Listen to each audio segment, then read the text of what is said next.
สบายดีเนาะช่วงนี้ก็มาประชุมอยู่ตลาดมาออกกำลังกายตอนเช้าช่วงนี้ยังเห็นเดือนอยู่เดือนอย่างพุ่นอันนี้เป็นครัวข้ามเนาะไปทางเขื่อนไฟฟ้ากำลังเดินออกกำลังกายแล้วบรรยากาศน้ำเงินมีน้ำอายออกอยู่เกือบบรรยากาศเกือบสังกับบานเฮาแต่ว่าน้ำท่าเขาจะหนาวกว่าหน่อยนึงเนาะน้ำท่าเขาจะหนาวกว่าหน่อยนึงก็อันนี้เป็นทีมงาน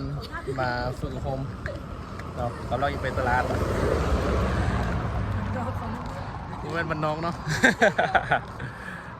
นั่นแหละเขาเจอกันตึมแล้ว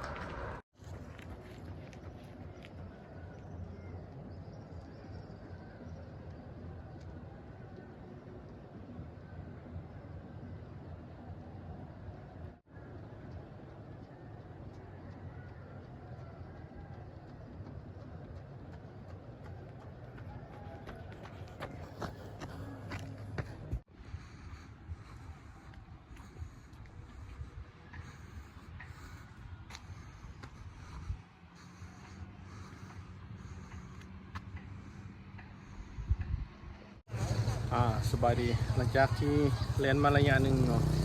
มาเที่ยวกับตลาดเมืองเกี่ยวอุดมเนาะเราจะไปเบิ่งภาพบรรยากาศการขายเครื่องอยู่ตลาดเนาะว่าจะมีสิ่งของอย่างไรเนาะจักเมย์นึงเนาะเรียนหากระมอดไปเบิ่งนำกันเลยเนาะ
น้องยางเขานั่งหน้าประตู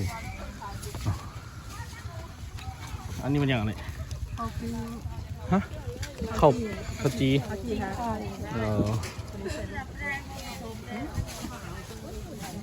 นี้เนาะภาพบรรยากาศขายเครื่องกินซุป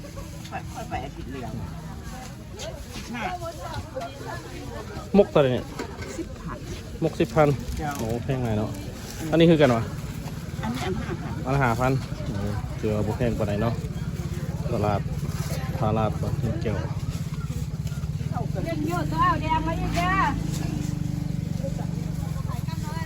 ส่วนลายจะเป็นประเภทผักเนาะปลาเนี่ยส่วนลายพวกนั้นมีเถอะอาจจะมีอยู่2 ตนเล้งจะเป็นประเภทผักลาย